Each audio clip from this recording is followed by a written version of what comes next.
Alors, c'est toujours enregistré par la grâce du Seigneur. Tout devrait bien fonctionner.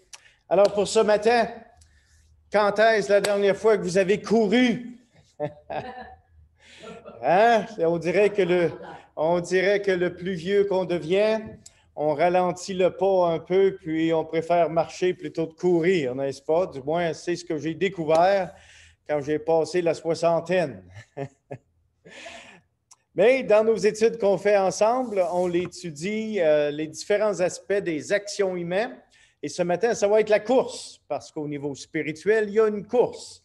On a débuté nos études sur le corps humain, que ce soit la tête, les mains, les doigts, les pieds, les yeux, les oreilles, la bouche. Tout ça, ça s'en vient par la grâce du Seigneur, du moins pour la plupart.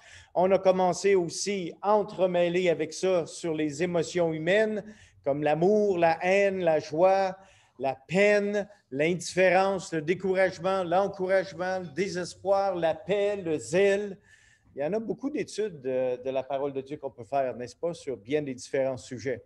Il y a aussi les actions du corps humain, comme marcher, ce qu'on a vu la semaine dernière, courir, c'est ce qu'on va voir aujourd'hui, la construction, on a déjà vu ça, combattre, les différents baisers à travers la Bible et comment ceci nous enseigne. Alors, ce matin, nous allons étudier les actions humaines et en particulier, nous allons voir l'être humain dans sa course spirituelle pour Dieu. La semaine dernière, quand on a parlé de la marche implique une consistance, alors que la course implique un but à atteindre. Puis ce matin, la course, souvent, c'est un marathon. Alors, voici quelques exemples de la course dans l'enseignement de la parole de Dieu. Eh bien, il y a des témoignages des personnages bibliques qui ont couru. Et parfois, c'est plutôt humoristique lorsqu'on regarde certaines de ces situations. La première qu'on va voir se situe avec le témoignage de Marie dans l'Évangile de Matthieu, chapitre 28. Je vous inviterai de tourner avec moi dans ce texte des Saintes Écritures. Matthieu 28, le verset 7. Du monde qui court. Mais remarquez ce qui est dit. Ici, c'était après la résurrection du Seigneur Jésus-Christ. Et les deux femmes, les deux maris, ont été au tombeau et ont réalisé ce qui était arrivé. Au verset 7 de Matthieu 28, nous lisons ceci. Allez promptement dire à ses disciples qu'il est ressuscité des morts. Et voici, il vous précède en Galilée. C'est là que vous le verrez. Voici, je vous l'ai dit. Elles, c'est-à-dire les femmes, les deux maris, s'éloignèrent promptement du sépulcre avec crainte et avec une grande joie, et elles coururent porter la nouvelle aux disciples. Ce que j'ai trouvé intéressant en relisant ce passage, c'est que le Seigneur leur avait dit d'y aller promptement. Perdez pas de temps. Dépêchez-vous. Quand c'est une situation de se dépêcher, chaque personne opère à une différente vitesse, n'est-ce pas? Et c'est certain que dans différents couples, il y en a qui opèrent à différentes vitesses. Mais ici, les deux femmes ont été demandées par Dieu d'y aller promptement, dépêchez-vous, puis deux femmes qui courent. Je ne sais pas si, quand vous lisez la parole de Dieu, avec vos yeux de votre imagination, vous pouvez voir ces deux femmes qui courent du tombeau pour aller voir les disciples. Hey, c'est comme un film d'Hollywood comme ils n'ont été jamais vus. Deux femmes qui courent parce qu'ils sont joyeuses et qu'ils ont été commandés d'y aller promptement. Alors, c'est intéressant que des fois, c'est le Seigneur qui nous demande de nous dépêcher. Il y a des choses, des fois, qui ne peuvent pas attendre que le Seigneur dise « Ah oui, vas-y, avance, cours plus vite, vas-y fort. » Il y a des fois que c'est une question d'attendre, mais il y a d'autres fois qu'il faut se dépêcher. Alors ça, c'était une de ces situations-là. Puis remarquez aussi un élément que ces femmes avaient dans leur cœur. Il est dit au verset 8, elles s'éloignèrent promptement du sépulcre avec crainte et avec une grande joie. Quand tu es joyeux dans le corps, dans le cœur, c'est plus facile de courir. Dans ce que je fais à la clinique médicale, j'observe toutes sortes de monde qui viennent voir un médecin. Puis, juste la manière qu'ils sortent de l'ascenseur ou qu'ils montent les marches, on peut immédiatement observer s'ils sont totalement découragés ou s'ils sont heureux dans un sens qu'ils sont heureux dans les choses de la vie. Il y en a qui sont de bonne humeur, il y en a qui ne sont pas heureux de voir le médecin parce qu'ils ont peur d'avoir des mauvaises nouvelles. Il y en a d'autres, ils montent les marches parce que l'ascenseur prenait trop de temps, puis ils arrivent en haut, puis on leur demande s'ils ont eu des difficultés respiratoires. Non, j'ai aucune difficulté respiratoire, c'est juste les marches que je viens de monter. C'est intéressant le travail que je fais. Alors, ces femmes couraient avec joie dans le cœur. Eh bien, c'est une manière ou un témoignage qu'on peut observer dans les Écritures. J'aimerais qu'on puisse en observer un autre, puis celui-là, quand je lis le passage à toutes les fois, là, j'ai un petit sourire dans le coin de mon visage. Il s'agit de Genèse, chapitre 18. Allez voir ça, puis je pense que vous aussi, vous allez craquer un petit sourire. Genèse, chapitre 18, le verset 1er. Genèse 18, verset 1er. Ici, on parle d'Abraham. Vous savez qu'Abraham et Sarah étaient devenus maintenant très avancés en âge. Mais à un moment donné, ils ont eu des visiteurs qui leur ont annoncé une bonne nouvelle. Voici comment c'est arrivé. Au verset 1er de Genèse 18, l'Éternel lui apparut parmi les chênes de Mamré, c'est-à-dire Abraham était assis à l'entrée de sa tente pendant la chaleur du jour. Il leva les yeux et regarda, et voici 3 hommes étaient debout près de lui. Quand il les vit, il courut au-devant d'eux depuis l'entrée de sa tente et se prosterna en terre. 2 choses que je veux que vous observez ici. Premièrement, c'était dans la chaleur de l'après-midi. Puis je veux que vous sachiez aussi qu'Abraham était maintenant rendu à 99 ans. Puis il a couru. Pouvez-vous le voir, 99 ans, puis qui court pour aller rencontrer ces gars-là? J'en ai vu des messieurs, j'en ai vu un là, il y a quelques semaines, 95 ans. Puis il marchait là, presque aussi vite que moi. J'étais épaté. Alors, ça doit être possible de courir à 99 ans. Alors, voici maintenant ce qui est arrivé au verset 3. Et il dit, « Seigneur, si j'ai trouvé grâce à tes yeux, ne passe point, je te prie, loin de ton serviteur. Permettez qu'on apporte un peu d'eau pour vous laver les pieds et reposez-vous sous cet arbre. J'irai prendre un morceau de pain pour fortifier votre cœur, après quoi vous continuerez votre route, car c'est pour cela que vous passez près de votre serviteur. » Ils répondirent, « Fais comme tu l'as dit. » Verset 6, remarquez ça.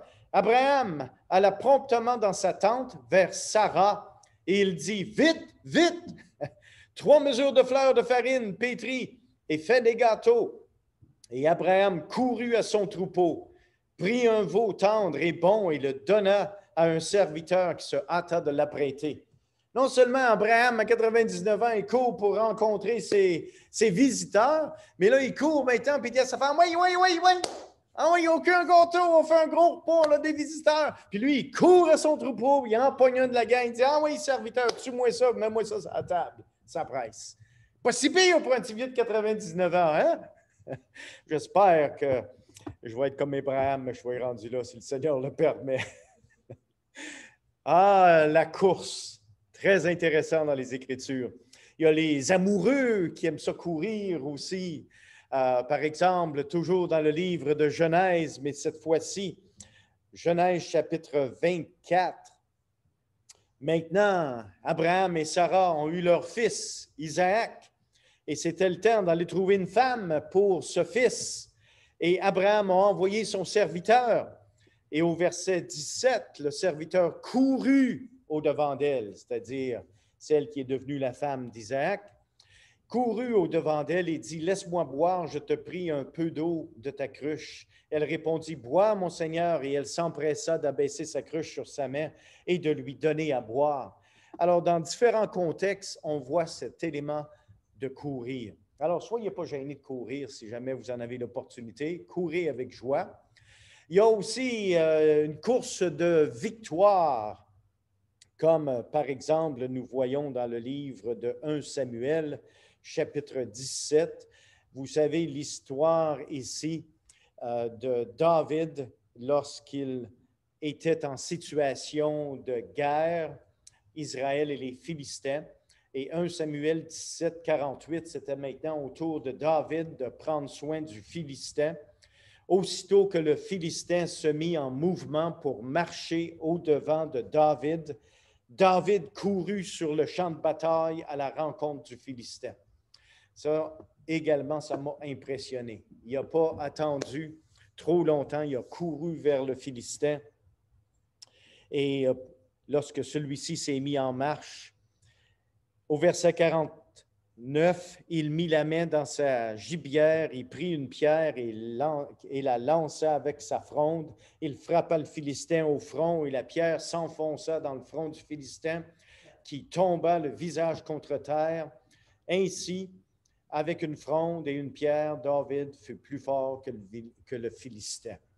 Puis, vous descendez au verset 41. David courut. N'oubliez pas maintenant, tu es en train de courir vers le Philistin, la fronde à la main, envoie la fronde, la pierre qui avait dans la fronde, en plein milieu du front, ça traverse le crâne, le Philistin tombe à terre, David continue de courir, enlève l'épée du fourreau du Philistin, puis lui tranche la tête, prend la tête du Philistin, puis l'amène au roi d'Israël. Wow! Impressionnant ce que David a fait. Une course vers le pardon. Je ne sais pas si vous avez eu l'occasion, j'imagine que oui, mais avez-vous déjà eu l'occasion de pardonner quelqu'un? Nous, en tant qu'êtres humains, on est lents à pardonner, n'est-ce pas? Si je m'en tiens à mon propre caractère, je me trouve bien souvent que je suis lent à pardonner. Puis, je m'aperçois en parlant au monde que des fois, il y a peut-être plus que moi qui l'est. J'aimerais que vous consultez un passage des Écritures dans le Nouveau Testament, l'Évangile de Luc, chapitre 15 et le verset 20. Ici, on parle du Fils prodigue. On parle du Père et du Fils prodigue. Et il se leva, c'est-à-dire le Fils se leva et alla vers son Père. Comme il était encore loin, son Père le vit et fut ému de compassion. Il courut se jeter à son cou et le baisa. C'est une super de belle image de pardon. Parce que le Père aurait eu toutes les bonnes raisons au monde de ne pas pardonner le Fils pour les bêtises qu'il avait faites.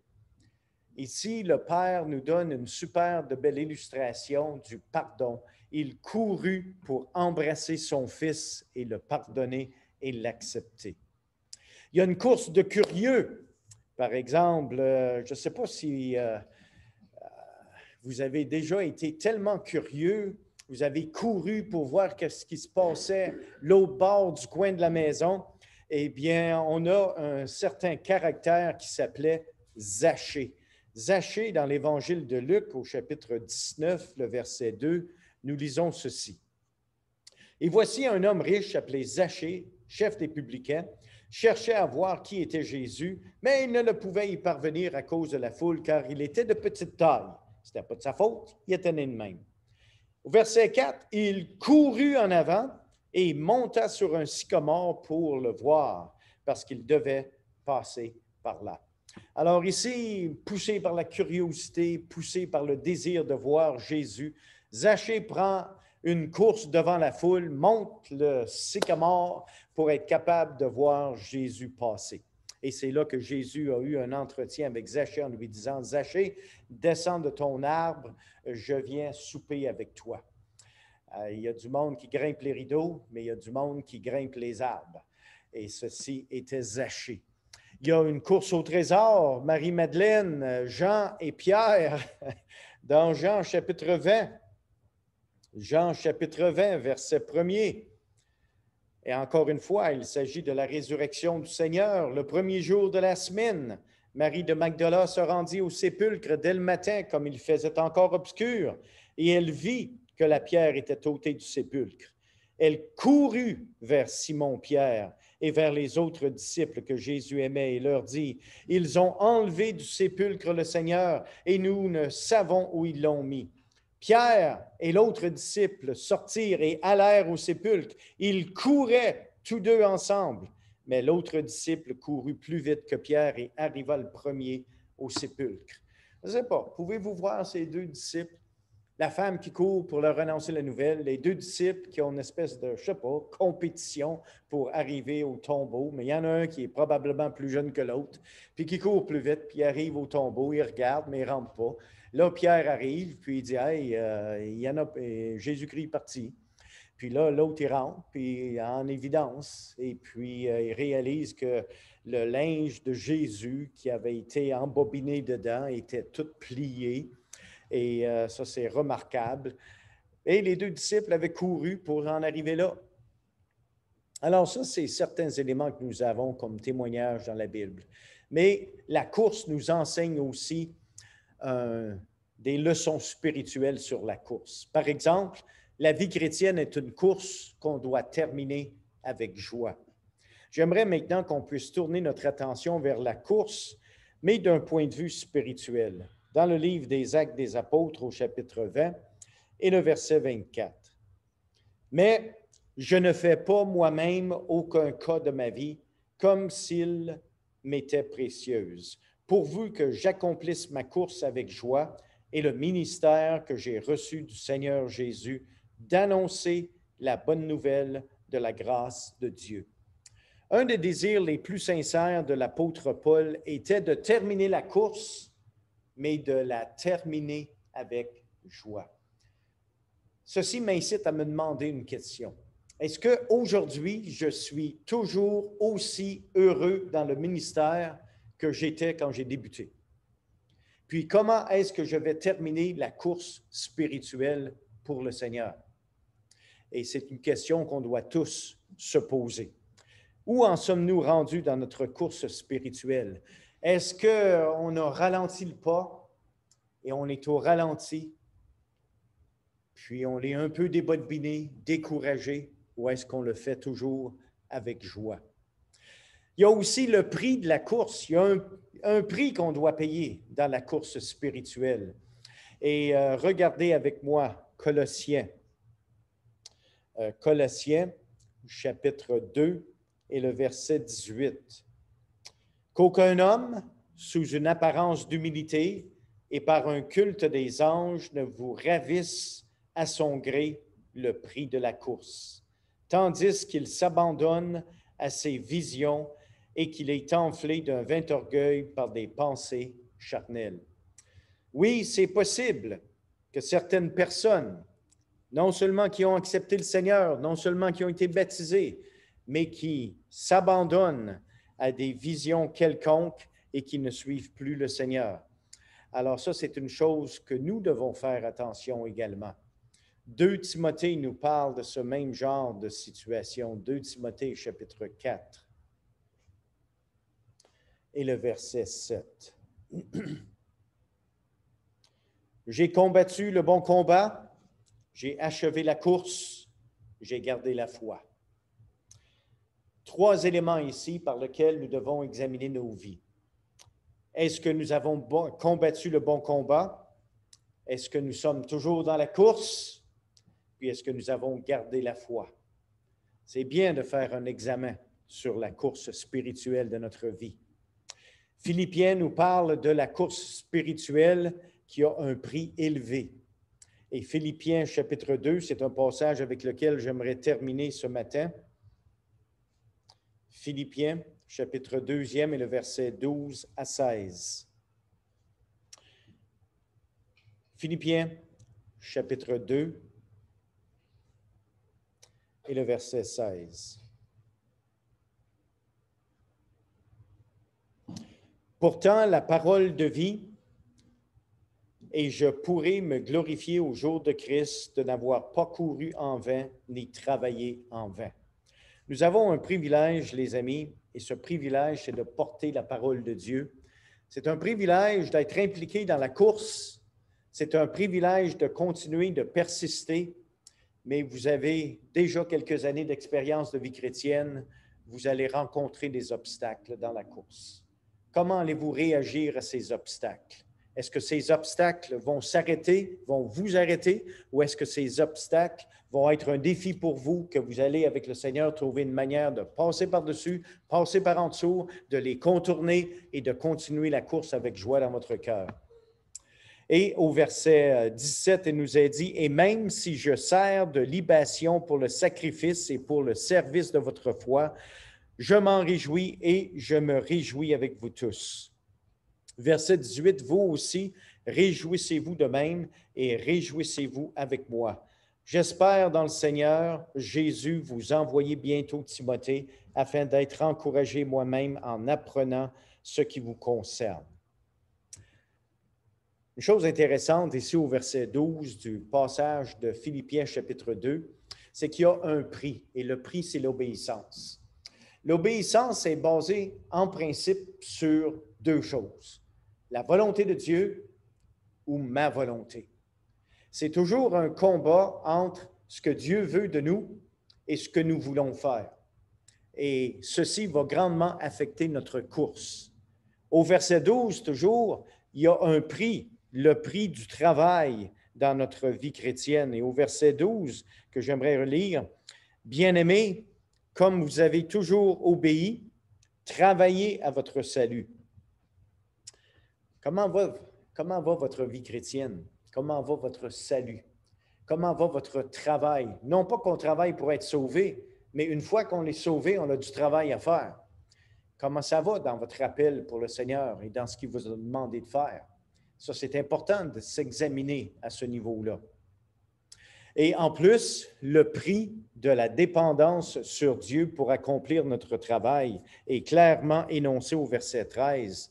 « Car c'est Dieu qui produit en vous le vouloir et le faire selon son bon plaisir. » Tu sais, là, quand tu deviens fatigué, puis que tu n'as plus le goût d'avancer, là, c'est bien correct de dire, « Seigneur, produis en moi le vouloir pour que je puisse le faire. » Parce que c'est Dieu qui produit en vous le vouloir et le faire.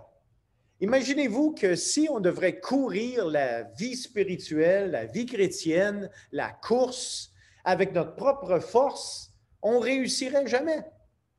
Mais quand on réalise que c'est Dieu qui produit en nous le vouloir et le faire, parce que tu veux le faire, tu veux faire sa volonté. Alors ça, c'est une chose qui est très intéressante à découvrir dans notre vie spirituelle. Et au verset 14, eh bien, il faut apprendre à travailler sans se plaindre. Y en a-tu des plaignards dans le monde? Faites toutes choses, nous dit Paul, sans murmure ni hésitation. Est-ce que c'est plate d'écouter murmure après murmure? J'ai même changé de place au travail pour prendre mon heure de dîner parce que j'étais tanné d'entendre les cacassages et les murmures. Non, c'est ça. Mais il y a du monde qui prend plaisir à cacasser contre les autres en cachette, jamais quand les autres sont là. Puis ils murmurent, ils se plaignent. Ils ont toujours un petit bobo ici, un plus gros bobo là, puis c'est pas de leur faute. Des murmureux, des cacasseux, puis des plaigneux. Ah, ce que le monde, il y en a de ça. Eh bien, pour celui-là qui court la course spirituelle, eh bien, il cherche à faire toutes choses sans murmure ni hésitation. Quelqu'un qui avance, il avance en pleine force, il avance avec conviction, et puis il continue sa course. Le verset 15 nous démontre que le prix d'être irréprochable au milieu d'une génération perverse et corrompue. Et l'apôtre dit, afin que vous soyez irréprochables et purs, des enfants de Dieu, irrépréhensible au milieu d'une génération perverse et corrompue, parmi laquelle vous brillez comme des flambeaux dans le monde. Je termine avec ce passage ce matin parce que je veux que ce passage soit imprimé dans vos cœurs et dans vos pensées. Soyons irréprochables, soyons purs, des enfants de Dieu irrépréhensibles au milieu d'une génération perverse et corrompue. Ça ne devrait jamais être un contexte dans lequel, il y a tellement de monde qui triche, il y a tellement de monde qui font des crocheries, même si moi j'en fais, c'est pas si grave. C'est comme le restant du monde. Non, non, non, pas du tout. Parce que l'enfant de Dieu devrait rechercher à être irrépréhensible au milieu d'une génération perverse et corrompue, parmi laquelle vous brillez comme des flambeaux dans le monde. Quelle sorte de wattage vous avez dans votre flambeau, les amis? Avez-vous des petites lumières de nuit qui à peine brillent ou avez-vous des 100 watts? Quelle sorte de wattage votre lumière, votre flambeau brille-t-il? Quelle belle question pour terminer. Moi, je ne peux pas répondre à cette question pour vous, mais vous pouvez y répondre. Alors, c'était notre étude pour ce matin. Que le Seigneur bénisse sa parole dans nos cœurs. Et pour chacun de vous qui... c'était pas ce que je voulais. Il est parti. OK.